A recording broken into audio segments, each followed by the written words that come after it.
오늘 하나님께서 주시는 말씀 요한복음 21장 19절로 22절 말씀 다음과 같습니다.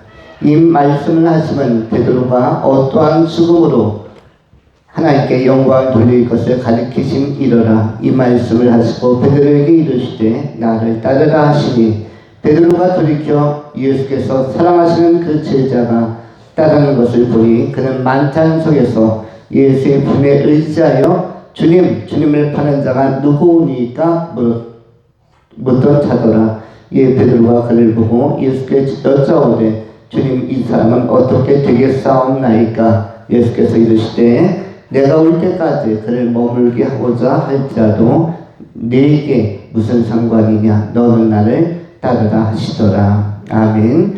이 말씀을 통해서 은혜 받도록 하겠습니다. 세 가지로 나눠 정돈합니다. 첫 번째, 따르라. 따르라. 두 번째, 먹이라. 먹이라. 세 번째, 그냥 가라. 그냥 가라.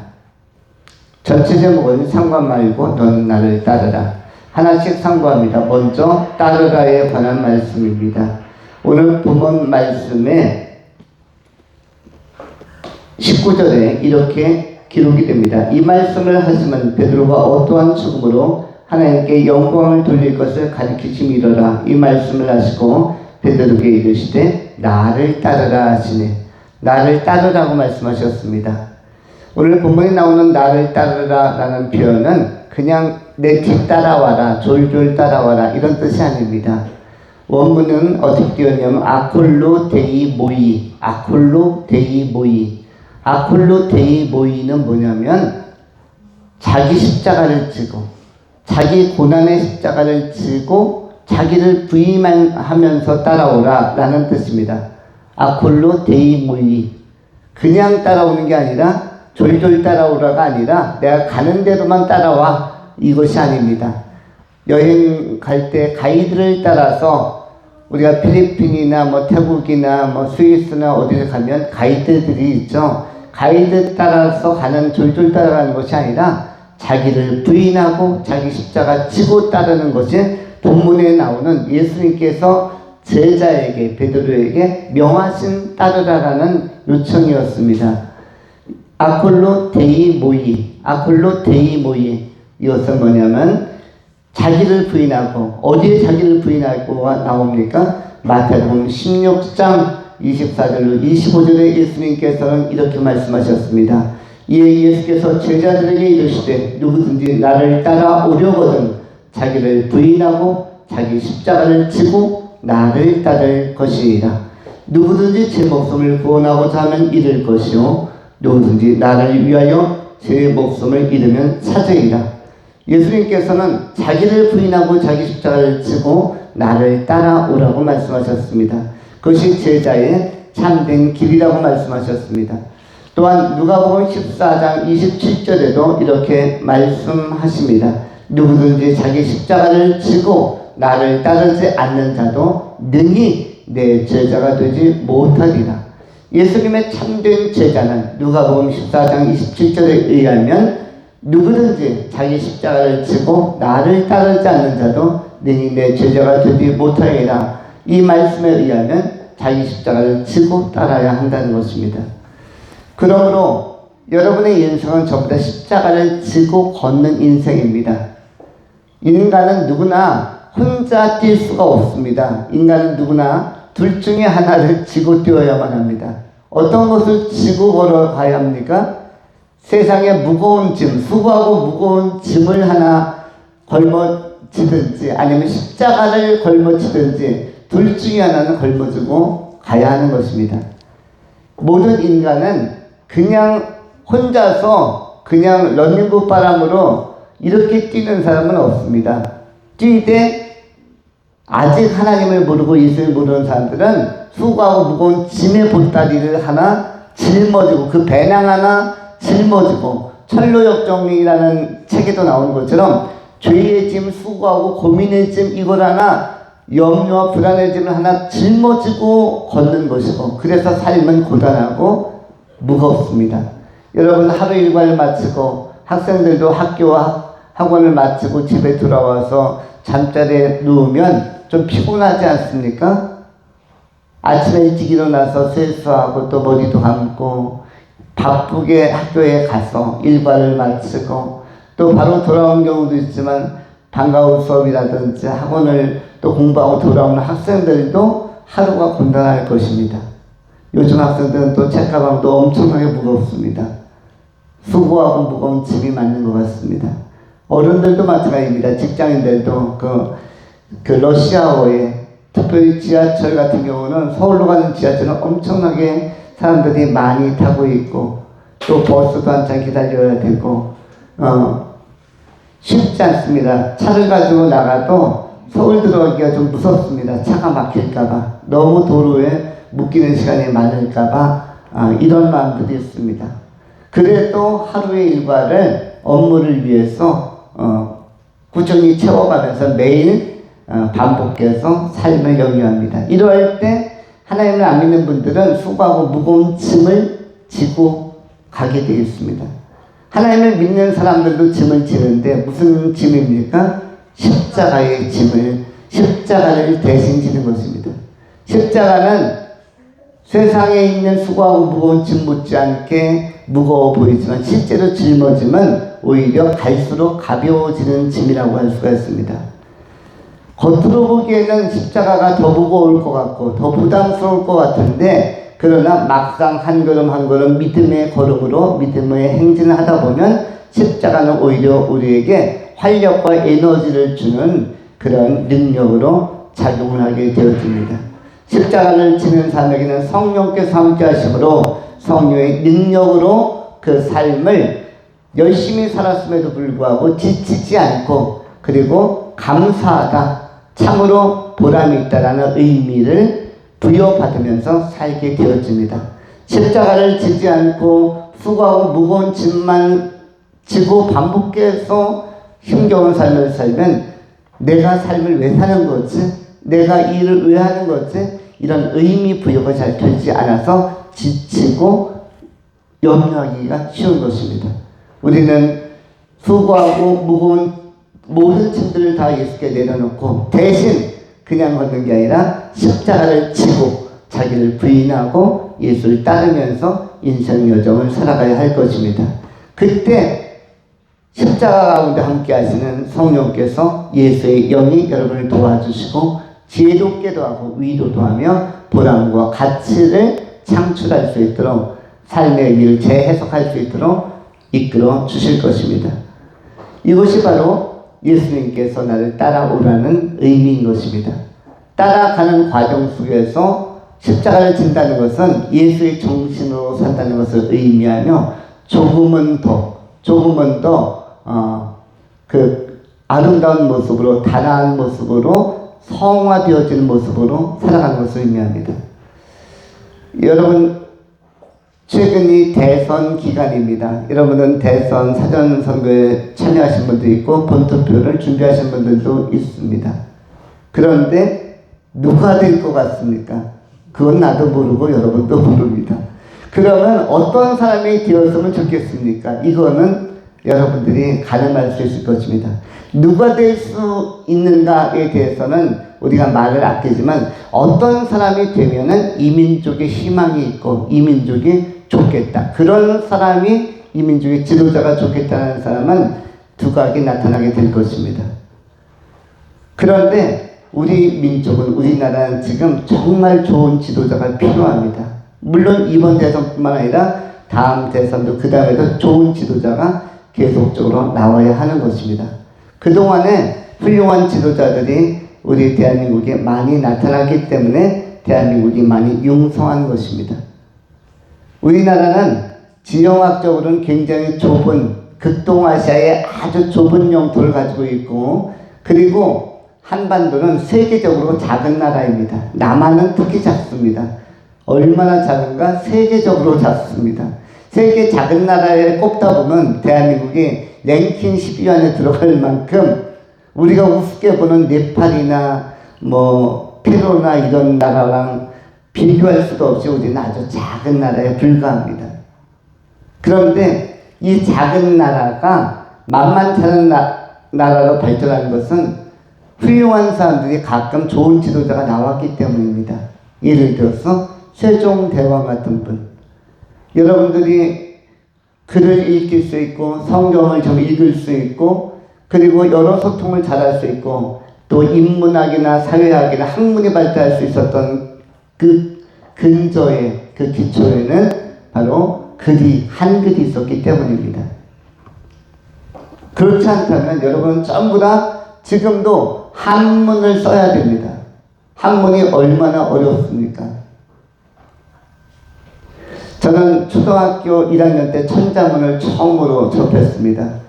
천자문을 처음 접했는데 그리고 세월이 엄청나게 지났고 중학교, 고등학교에 가서도 한문을 조금 했는데 중학교, 고등학교에 가서 배운 한문은 기억나는 게 없어요. 달리 표현하면 처음에 배웠던 천자문의 천자 이외에 몇 글자 더 많이 외우지 못했어요. 왜 외우지 못했을까요? 고등학교 때도 3년 내내 한문을 했습니다. 한문 수업이 있었어요. 그리고 한문 시험도 봤습니다. 그런데도 많이 늘지 않았습니다. 왜냐하면 어려웠기 때문입니다. 어려워서 이 한문은 읽기도 힘들고 쓰기도 힘들고 그런데 이 문제를 누가 해결해 주셨죠? 세종대왕이 해결해 주셨습니다. 그것이 한글 때문에 하나님의 섭리 가운데 세워진 왕이라고 볼 수 있겠죠. 우리 장로님이 말씀하시는 것 왕은 하늘이 낸다 라고 아주 명언을 하십니다. 왕은 누가 낸다? 땅이 낸다, 하늘이 낸다? 하늘이 낸다. 땅에서 아무리 유력한 사람들이 올라와도 결국 다 꺾이고 하늘이 낸 사람이 결국 왕을 한다. 그런데 왕 가운데도 큰일을 한 사람을 대업적을 이룬 사람을 대왕이라고 하는데 대한민국에서 조선의 역사 속에서 고려의 역사, 신라의 역사 속에서 또는 삼국시대 역사 속에서 대왕은 몇 명밖에 없어요? 하나밖에 없죠. 세종만이 대왕인데 다른 사람들은 그냥 왕이죠. 그 대왕 세종이 이룬 업적이 엄청난 것입니다. 그래서 500년 전에 왕이 글자를 만들게 했는데 그것이 오늘날까지 혜택을 받고 있고 앞으로 1000년 후에도 2000년 후에도 역사가 계속되는 한 이 한글의 혜택은 흘러가게 될 것입니다. 대왕 하나가 왕 하나가 잘 세워지니까 이 혜택이 역사에 전면적으로 미래 세대까지 축복하는 흐름으로 가게 되는 것입니다. 마찬가지로 오늘 이 시대에도 왕이 하나 잘 세워지면 굉장히 큰 유익이 있는 것입니다. 그런데 우리는 이번 선거에서나 다음 선거에서나 어떠한 사람을 뽑으면 좋습니까? 깨끗하고 정직하고 의로운 사람을 뽑으면 좋습니다. 다음 선거도 마찬가지입니다. 그런 사람을 세워야만 나라도 깨끗해지고 그리고 우리 자신도 깨끗해질 수가 있습니다. 예수님께서 성화를 이야기하는 것, 자기를 부인하고라는 말은 더러운 것들은 제껴버리고 더러운 것이 죄의 문제이든 잘못된 사상이나 정보의 문제이든 더러운 것은 제껴버리고 라는 뜻입니다. 성화가 무엇입니까? 더러운 것들을 다 내려놓는 것입니다. 제껴버리고 그것이 자기를 부인하고 자기 십자가의 길이라는 것입니다. 예수님을 만나기 전에 제자들은 원래 유대 종교의 사람들이었기 때문에 세례 요한 기열에 유대인들의 율법을 가지고 있었던 사람들입니다. 율법이 예수님 오시기 전에는 절대 진리가 됐지만 예수님 오니까 태양 아래 형광등처럼 태양이 안 떴을 때 형광등이 밝지만 어두운 밤에는 형광등이 밝지만 태양이 솟아오르니까 아침에 되면 형광등은 어두운 밤새 밝혀졌던 촛불도 어두운 곳이 되고 맙니다. 상대적으로 바뀌는 것이죠. 예수님 오시니까 율법, 구약시대의 율법들이 약한 상대적 진리로 구별이 되는 것이죠. 마찬가지로 우리는 우리 안에도 잘못된 정보나 신념이나 여러 죄된 것이나 선입견이나 이런 것들이 발견되는 데서 다 내려놓고 제껴놓는 것이 좋은데 이것이 바로 예수님께서 말씀하신 제자에게 따를 때는 자기 부인하고 따르는 것입니다. 내 존재를 완벽하다고 생각하고 가는 것은 자기 부인이 아닙니다. 나는 충분히 변화되어야 하고, 나는 완전치 못하고 갱신되어야 되고, 깨달으면 조금씩 좋아져야 하고, 이런 발전적으로 개혁적으로 혁신적으로 나가는 이런 자기 존재에 대한 성찰이 필요한데, 그것을 말씀하고 있는 것입니다. 무엇으로? 예수의 정신으로. 가장 멋있는 사람은 예수 닮은 사람, 예수 닮아가려는 사람이 가장 멋있는 사람입니다. 이것은 정치 지도자나 우리 자신이나 우리의 다음 세대나 우리 성도들이나 똑같이 추구해야 할 요소라고 할 수가 있습니다. 예수 잘 믿고 예수님 닮은 그런 캐릭터로, 그런 삶의 방식으로 살아가시는, 건전하고 건강하여 천국 갈 때까지 예수님을 잘 따르는 아폴로 데이모이를 제대로 실천하는 진정한 제자들이, 진정한 마르테스, 진정한 디사이플, 참된 예수의 제자들이 다 되실 수 있기를 축원합니다. 두 번째로 먹이라입니다. 먹이라는 표현은 15절로 17절에 많이 나오는 말씀입니다. 15절에 예수님께서 이렇게 말씀하십니다.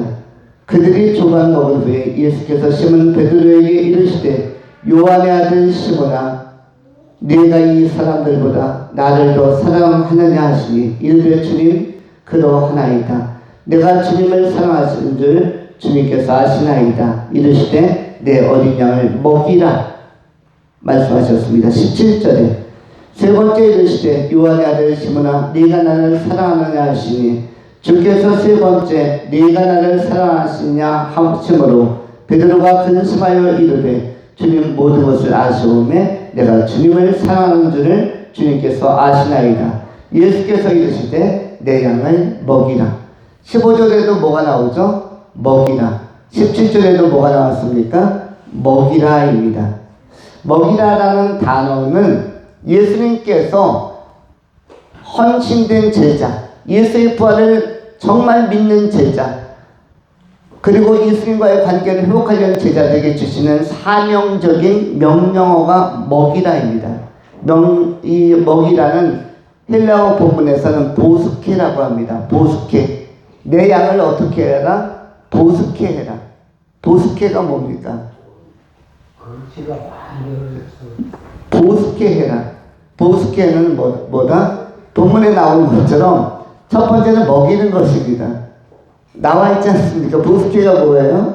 먹이는 것. 먹이는 것. 근데 두 번째가 있습니다. 그냥 먹이는 게 아닙니다. 하나에게 밥을 먹이고 가은이에게 간식을 먹이고 이런 먹이라가 아니라 그런 먹이라도 있고, 두 번째는 인도하라입니다. 인도하라. 내 양을 어떻게 하라? 인도하라. 어떤 곳으로? 바른 곳으로. 어떤 곳으로? 푸른 초장 쉴 만한 물가로. 어떤 곳으로? 천국으로 인도하라. 수렁에 빠져있는 양들을 반듯한 평지로, 평원으로, 대평원으로, 그리고 지상에 죄의 늪에 빠져있는 사람들을 천상으로 인도해 가라. 이끌어내어 인도하라. 이게 뭐다? 보스키라는 단어입니다. 먹이라. 예수님께서는 베드로에게 예수님이 부활해 주는 것을 확인했다면 이제는 진지하게 예수님께서 맡겨준 양, 예수님께서 베드로에게, 제자들에게, 또 내게 맡겨준 양, 사람들을 먹이라. 그들에게 유익한 것을 나누어 주고 그들을 돕고 동시에 바르게 인도하라고 말씀하시는 것입니다. 이 사명이 베드로와 12 제자뿐만 아니라 우리 모두에게 다 있는 것입니다. 여러분은 뭐뭐 하는 존재입니까? 도숙케 하는 존재입니다. 남은 생애 동안 뭐 하시겠습니까? 도숙케 하셔야 됩니다. 먹이기도 하고, 우리의 부모님이 연료해지시면 우리가 뭘 또 해야 됩니까? 먹이라의 사명을 감당해야 되죠. 먹이라, 잘 보양하고, 또 우리가 어릴 때는 부모님이 우리는 뭐뭐 해주시고 먹여주시고 도숙케 해주시고 도숙케입니다. 그리고 뭐다? 바른 길로 인도하시는 것입니다. 인도하라.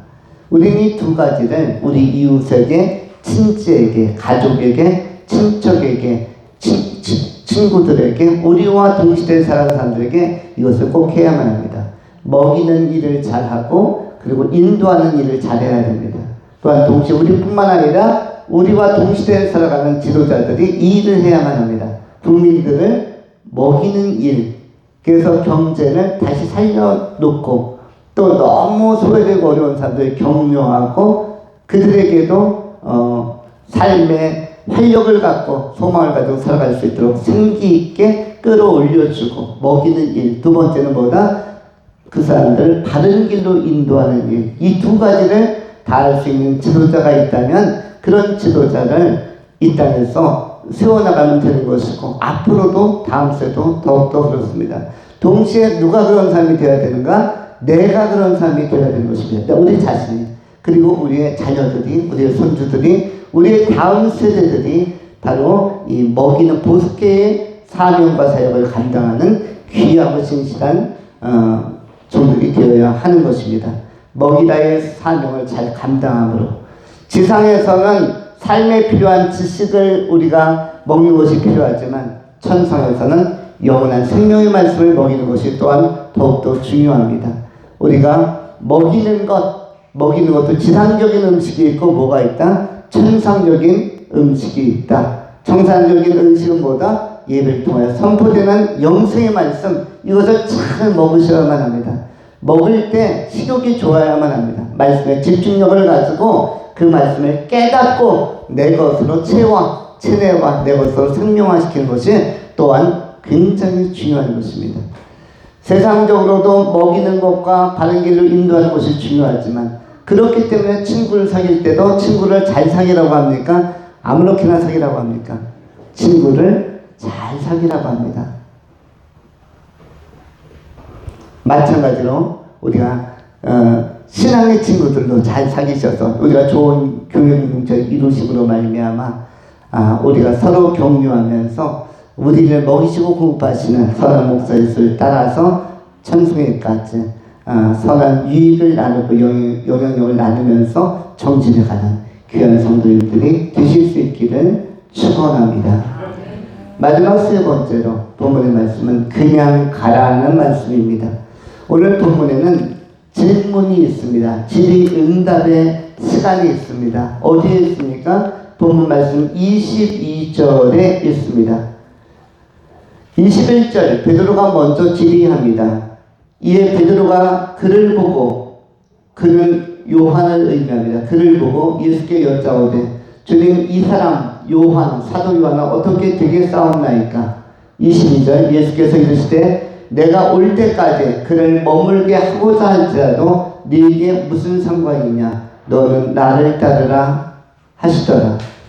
예수님께서는 베드로에게 그 미래를 예언하셨는데 조금 섬뜩한 예언을 하셨습니다. 섬뜩한 예언. 그것이 어디에 나와 있냐면 18절에 나와 있습니다. 내가 진실로 네게 이르노니, 베드로에게 이르노니 네가 베드로가 젊어서는 스스로 띠띠고 원하는 곳으로 다녔거니와 늙어서는 네 팔을 벌리리니 남이 베드로 너에게 와서 띠띠우고 원하지 아니하는 곳으로 데려가리라. 나는 18절의 말씀을 듣고 베드로가 충격을 받습니다.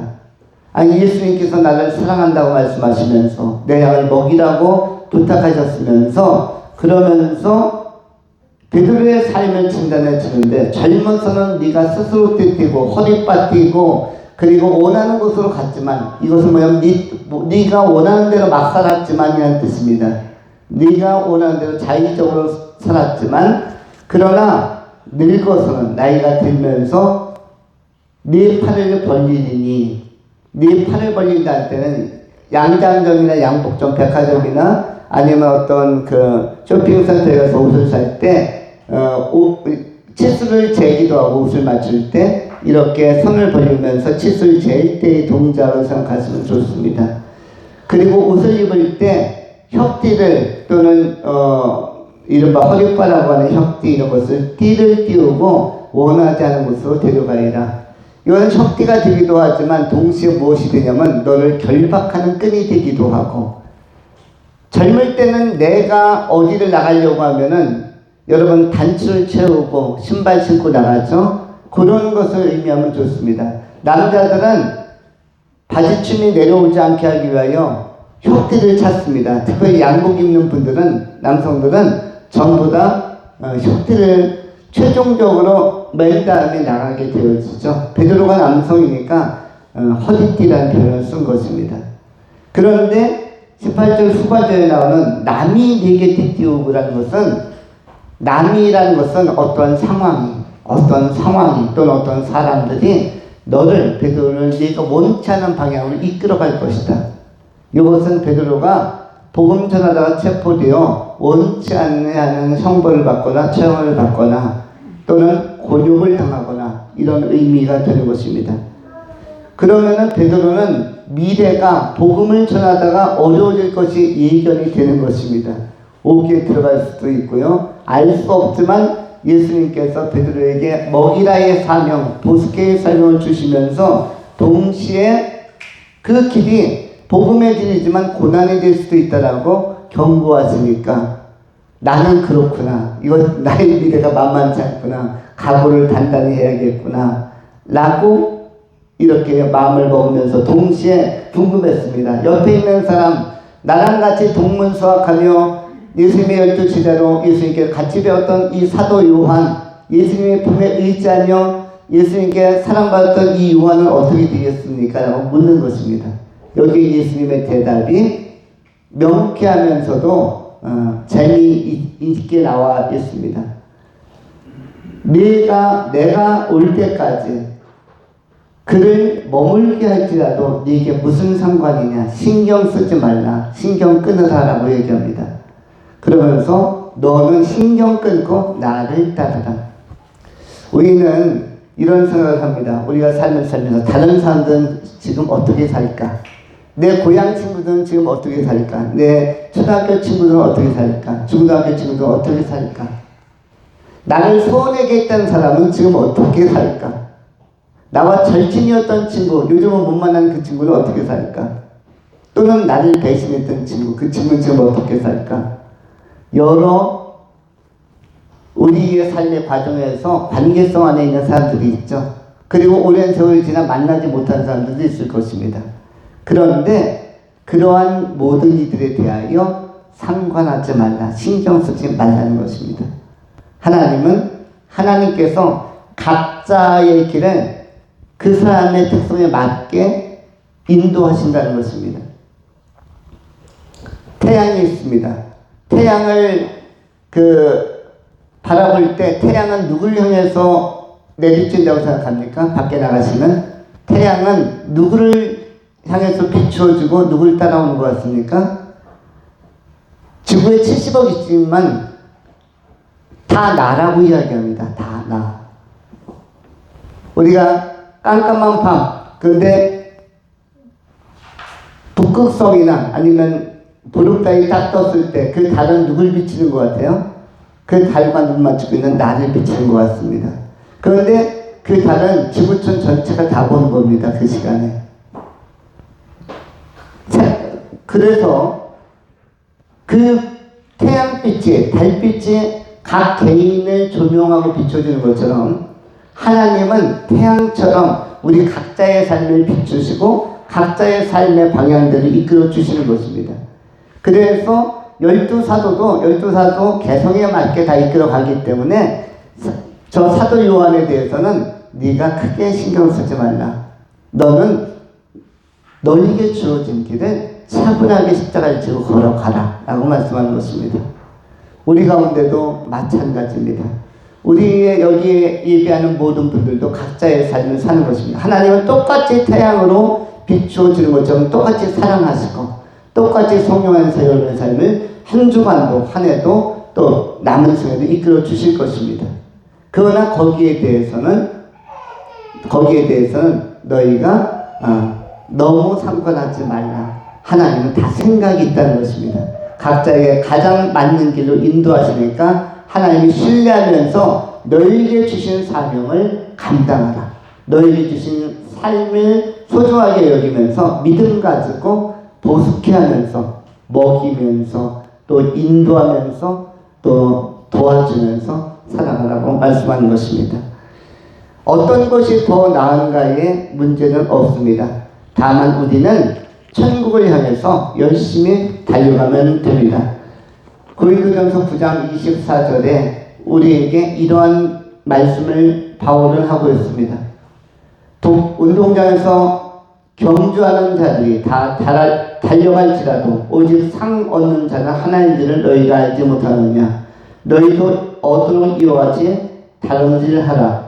이기기를 다투는 자마다 모든 일에 절제하나니 저희는 썩어질 멸류관을 얻고자 하되 우리는 썩지 아니할 것을 얻고자 하나니 그러므로 내가 경주하기를 상방 없는 것 같이 아니하고 싸우기를 허공을 치는 것 같이 아니하여 내가 내 몸을 저 복종하게 하면 내가 나를 전파한 후에 자기가 도리어 버림이 될까 두려워함이로다.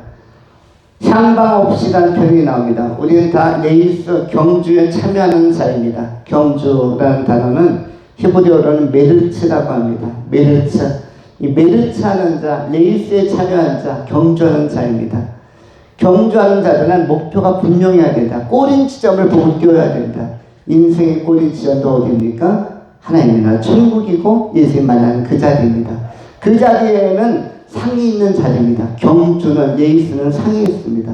초등학교 운동회에서도 100m, 50m 뛰면 공책 하나, 노트 하나 이런 거라도 줍니다. 사탕 하나라도 줍니다. 천국은 더 귀한 상이 있고 상급이 있다는 사실을 기억하면서 뛰라고 말씀하는 것입니다.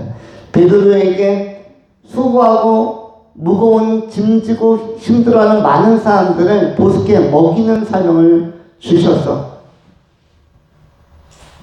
감당하게 한 것처럼 또 사도 요한에게도 이 사명, 먹이는 사명을 감당하게 하신 것처럼 우리에게도 이 사명을 똑같이 수여하시고 그리고 다 완주한 후에는 상으로 갚아주시는 것입니다. 우리가 메르츠의 길, 경주자의 길에 목표를 분명하여 우리는 오직 예수께서 계신 하나님 나라 천국을 향해서 지금 인생이 전진을 하고 있다는 확신을 가지고 달려감으로 말미암아 천국에서 다 상을 받는 귀한 성도들이 되실 수 있기를 축원합니다. 기도하겠습니다. 존귀하신 하나님 감사합니다. 우리가 영생의 멸류관을 얻기 위하여 경주하는